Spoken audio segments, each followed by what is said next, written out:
देख प्रिया, तू ऐसा वैसा कुछ करने की सोचना भी मत।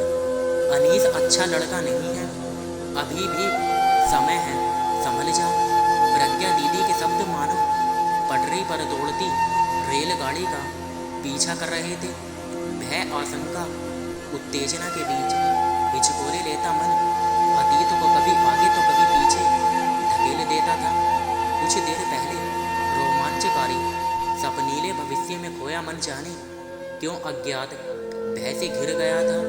मम्मी पापा की लाडली बेटी हो प्रज्ञा दीदी की चहेती बहन घर से भाग गई है, यह सबको धीरे धीरे पता चल ही जाएगा।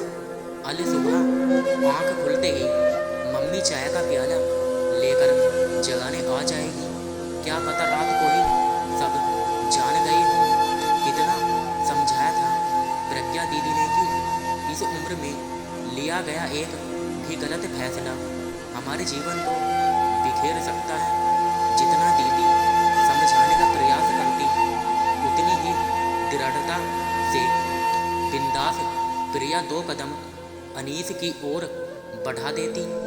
प्रिया, अपनी पढ़ाई पर ध्यान दे, ये प्यार व्यार के चक्कर में पड़ कर अपने भविष्य से मत खेल। दीदी, अब तो अनीस ही मेरी जिंदगी है, मैंने उसे दिल से चाहा है, वह जीवन भर मेरा साथ निभाएगा। प्रिया के ये फिल्मी संवाद सुन प्रज्ञा अपना सिर पकड़ लेती। क्या हम तुझे नहीं चाहते? और अगर तुझे अपने प्यार पर इतना ही भरोसा है तो एक बार पापा से बात कर उसे सबसे मिलवा तो सही। एक अनजाने अविश्वास के तहत जाने क्यों प्रिया पापा से बात करने की हिम्मत न जुटा पाई। उस वक्त अनीस द्वारा घर से भागकर शादी करने का रास्ता उसे रोमांच भरा दिखाई दिया। अनीस के केयरिंग स्वभाव पर वह उस दिन फिदा हो गई। जब प्रज्ञा दीदी के जोर डालने पर उसने अनीस को मम्मी पापा से मिलने को कहा तो उसने भावावेश में प्रिया को गले लगा लिया और कहा वह अपने प्यार को खोने का रिस्क नहीं उठा सकता है। बस उसी रात गली के उस पार इंतजार करते अनीस के साथ वह आ गई। घर छोड़कर आते समय प्रिया का मनोबल चरम पर था। रास्ते में अनीस ने बताया कि वे लोग बेंगलुरु जा रहे हैं, जहां वे कुछ दिन उसके एक दोस्त के घर पर ठहरेंगे और 7 महीने बाद प्रिया के बालिग होने पर शादी करेंगे। रास्ते भर वह प्रिया को समझाता रहा कि इस दौरान उसे किसी से संपर्क नहीं रखना है। इस मामले में यहाँ का कानून बेहद सख्त है। विचारों में डूबती उतराती प्रिया कब नींद के आगोश में चली गई उसे पता ही नहीं चला। अचानक एक स्टेशन पर गहमा गहमी के बीच उसकी नींद खुली। उसने देखा तो अनीस अपनी सीट पर नहीं था। बिंदास और मजबूत इरादों वाली प्रिया का हलक सूख गया था। आवेग से उसकी आंखें भर आईं, माथे पर पसीने की बूंदें चूहा आई थी। अकेलेपन के एहसास ने उसे घेर लिया। तभी वह अपना मोबाइल खोजने लगी। पूरा पर्स खंगाल डाला पर कहीं मोबाइल नहीं दिखा। आप मोबाइल तो नहीं ढूंढ रही हैं? एक आवाज़ ने उसे चौंका दिया। सामने देखा तो एक युवती बैठी किताब पढ़ रही थी। आपने मुझसे कुछ कहा क्या? मुझे लगा आप अपना मोबाइल ढूंढ रही हैं। हाँ, आपने देखा क्या? प्रिया ने पूछा तो वह बोली, तुम्हारे साथ जो लड़का है वह तुम्हारा भाई है क्या? उसका प्रश्न प्रिया को रुचिकर नहीं लगा। तभी उस युवती ने आगे खुलासा किया, तुम्हारा मोबाइल तुम्हारे साथ जो लड़का था वह ले गया है। कातर दृष्टि से इधर उधर देखती प्रिया को उसने बताया कि वह दूसरे कंपार्टमेंट में बैठा ताश खेल रहा है। प्रिया यह सुन शर्म से गड़ गई। उसे अनीस पर बहुत गुस्सा आया। कृपया आप मेरा सामान देखिएगा, मैं वॉशरूम जा रही हूँ। प्रिया तेजी से निकली। तभी अंधेरे में किसी की आवाज़ पर उसके पाँव वहीं ठिठक गए। दरवाजे के पास खड़ा अनीस मोबाइल पर किसी से कह रहा था, बस ऐसी ही बेवकूफ़ लड़कियों से तो रोजी रोटी चल रही है हमारी। उसका मोबाइल ले लिया है, 15-20 हज़ार का तो होगा ही। डर भी था कहीं घर वालों से संपर्क न कर बैठे। मैं बिना बात की मुसीबत मोल नहीं लेना चाहता।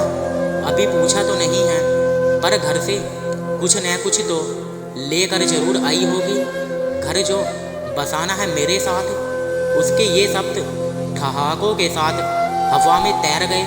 और हाँ सुन, तू सारा इंतजाम रखना, मेरी जिम्मेदारी केवल वहाँ तक छोड़ने की है, आगे तू संभालना। बस फिल्म मस्त बननी चाहिए। इस वार्ता को सुनकर प्रिया का खून बर्फ की तरह जम चुका था।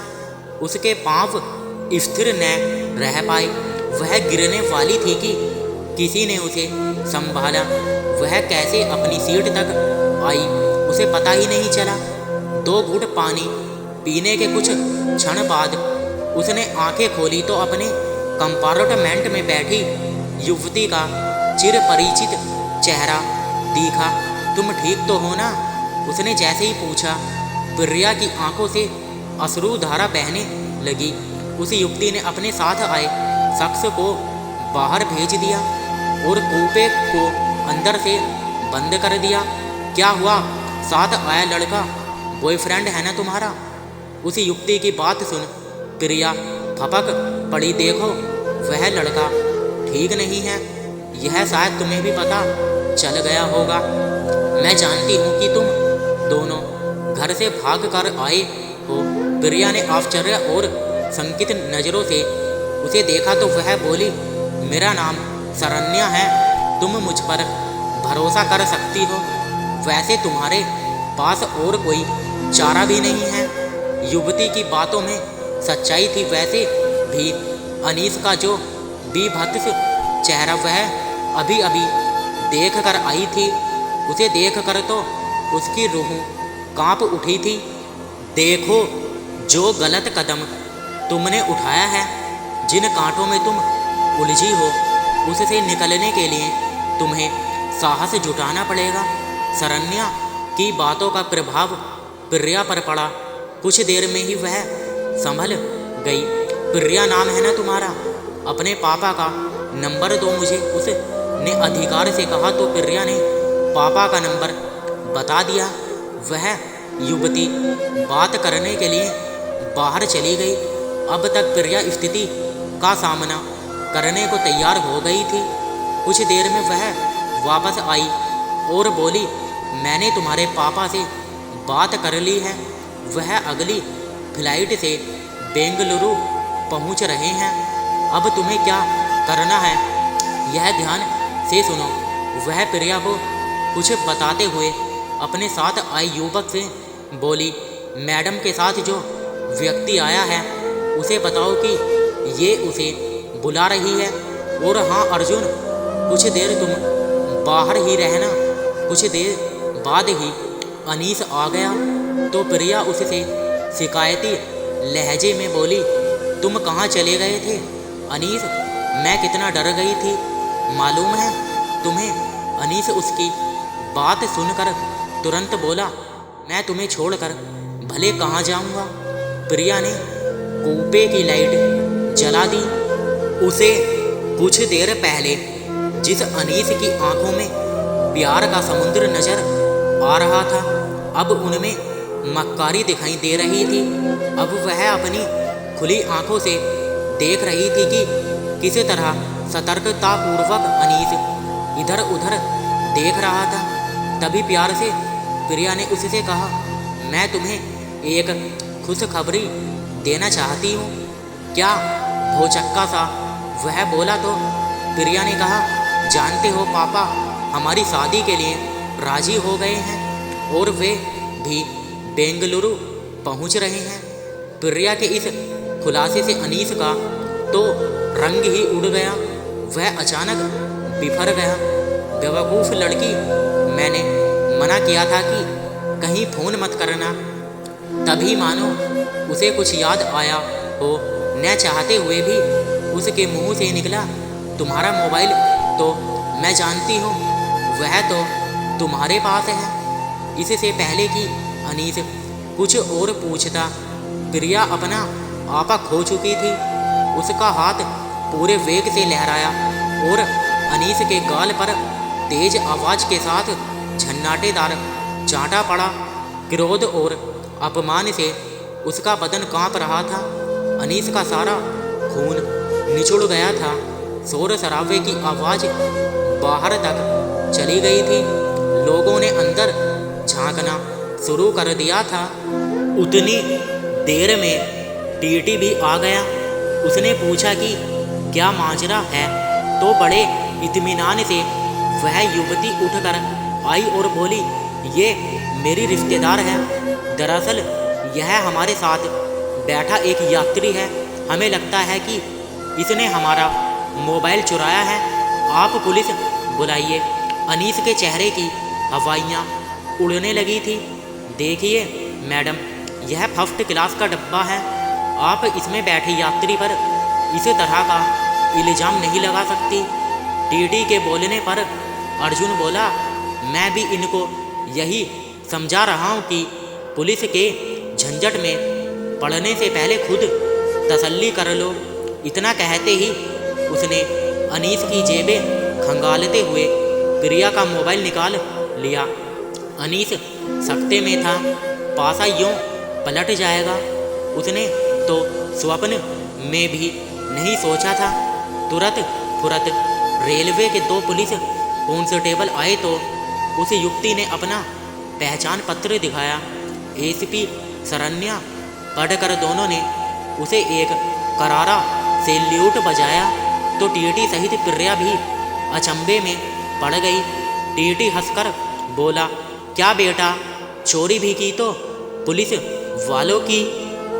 एसपी शरण्या ने अर्जुन से कहा, इंस्पेक्टर अर्जुन, आप इसके साथ अगले स्टेशन पर उतर जाइए। मैं बताती हूँ आपको आगे क्या करना है। और हाँ, जरा इसे समझाना और खुद भी ध्यान रखना कि इस लड़की का नाम बीच में न आए। हंगामे के बीच अनीस को अगले स्टेशन पर उतार लिया गया। ट्रेन में सवार यात्री इस पर अपनी अपनी टिप्पणी देने में मशगूल थे। प्रिया अपमान और शर्मिंदगी से भरी देर तक रोती रही।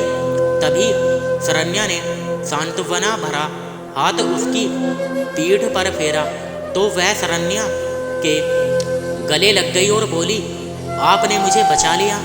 आपका यह एहसान मैं कभी नहीं भूलूंगी। उसकी बात पर शरण्या हंस पड़ी और बोली, कैसे नहीं बचाती तुम्हें? यह तो वही बात हुई कि एक डॉक्टर के सामने किसी ने खुदकुशी करने की कोशिश की। जान तो उसकी बचनी ही थी। यह मेरी पहली नियुक्ति है आईपीएस ऑफिसर के रूप में। तुमने तो मुझे शुरू में ही इतना बड़ा केस दिला दिया है। मैं तो तुम्हें देख कर ही समझ गई थी कि तुम घर से भाग कर आई हो। ट्रेन में चढ़ते वक्त तो तुम किसी दूसरी ही दुनिया में थी। किसी और का तुम्हें होश ही कहाँ था। अलबत्ता वह लड़का ज़रूरत से ज़्यादा सतर्क था। दूसरों को ऑब्जर्व करना मेरी हॉबी है। उसे देख कर ही मैं समझ गई थी कि वह लड़का ठीक नहीं है। जब मैंने चुपके से उसे तुम्हारे पर्स से मोबाइल निकालते और पैसे चेक करते देखा तो मुझे बड़ा अजीब लगा। जब वह बाहर गया तो मैंने अर्जुन से बात करके उस पर नज़र रखने को कहा। इसलिए जब तुम वॉशरूम गई तो तुम्हारे पीछे पीछे मैं भी आई थी। मुझे पता था कि कहीं कुछ गड़बड़ है, पर मेरी समझ में यह नहीं आ रहा है कि तुम्हारे जैसी पढ़ी लिखी लड़की आज के ज़माने में ऐसी मूर्खता कैसे कर सकती है। जरा सोचो, अगर वह अपनी योजना में कामयाब हो जाता तो क्या होता। तुम ठीक समय पर संभल गई, अन्यथा उस दलदल में फंसने के बाद जिंदगी दूभर हो जाती। प्रिया सब सोचकर एक बारगी फिर से सिहर उठी। मैं अब घर जाकर सबसे नजरें कैसे मिलाऊंगी। कुछ खोई हुई सी वह बोली। देखो प्रिया, सवाल यह नहीं है कि तुम सबसे कैसे नजरें मिलाओगी, यह सोचो कि तुम अपने वजूद से कैसे नजरें मिलाओगी, जिसे तुमने इतने बड़े जोखिम में यूं ही डाल दिया। खुद से नजरें मिलाने के लिए तो तुम्हें अग्नि परीक्षा से गुजरना पड़ेगा। तुम्हारा कर्म ही तुम्हारी अग्नि परीक्षा होगी।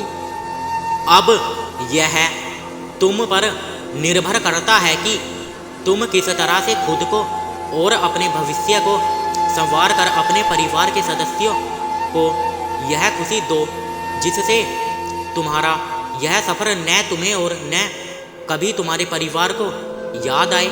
शरण्या की बातों का असर प्रिया की चुप्पी में दिखा। मन ही मन वह आत्ममंथन करती रही। मानसिक रूप से थकी प्रिया कब सो गई पता ही नहीं चला। किसी के इसने भरे स्पर्श से आंखें खुली। सामने पापा को देख वह छोटी बच्ची की तरह उनसे लिपटी। साथ आई प्रज्ञा भी रो पड़ी। आपका यह एहसान हम कैसे चुका पाएंगे। पापा शरण्या से बोल रहे थे। पापा, आप मुझे कभी माफ़ कर पाएंगे क्या। उन दोनों की बात सुनकर शरण्या ने प्रिया के पापा से कहा, अगर आप वाकई एहसान उतारना चाहते हैं तो मुझसे वादा कीजिए कि आप अपनी बेटी पर भरोसा कायम रखते हुए इसकी उड़ान को पंख देंगे। इस सफ़र को भूलते हुए आगे की ज़िंदगी में इसका साथ देंगे, न कि इस सफ़र का बार बार उल्लेख कर इसकी आगे की ज़िंदगी को दूभर बनाएंगे। मैं वादा करता हूँ कि प्रिया की आज की भूल का जिक्र करके हम इसके मनोबल को नहीं गिरने देंगे। आज के बाद हम में से कोई भी प्रिया से इस बारे में कोई बात नहीं करेगा। पापा, आपकी बेटी आपका सिर कभी झुकने नहीं देगी। मैं भी शरण्या दीदी जैसा बनकर दिखाऊंगी। शरण्या के व्यक्तित्व के प्रभाव से प्रभावित प्रिया पापा का साथ पाकर पूरे आत्मविश्वास से बोली। तो पापा और प्रज्ञा ने उसे प्यार से थाम लिया। शरण्या समझ गई कि अब सही माने में प्रिया भंवर से बाहर निकल चुकी है। उसके होठों पर तसल्ली भरी स्मित रेखा थी। दोस्तों, मेरा वीडियो आपको थोड़ा भी अच्छा लगा हो तो प्लीज़ यार चैनल को सब्सक्राइब ज़रूर कर देना और दोस्तों वीडियो को लाइक ज़रूर कर देना। और हाँ दोस्तों, चैनल को सब्सक्राइब करके बेल आइकन को ऑल पर प्रेस ज़रूर कर देना, जिससे आपको यह फ़ायदा होगा जब भी हम आपके लिए ऐसी ही अच्छी स्टोरी लेकर के आएंगे तो उस वीडियो का नोटिफिकेशन सबसे पहले आपको मिलेगा। मतलब दोस्तों, उस वीडियो को सबसे पहले आप देख पाओगे। Thanks for watching. अभी के लिए दोस्तों मुझे दो अलविदा। धन्यवाद।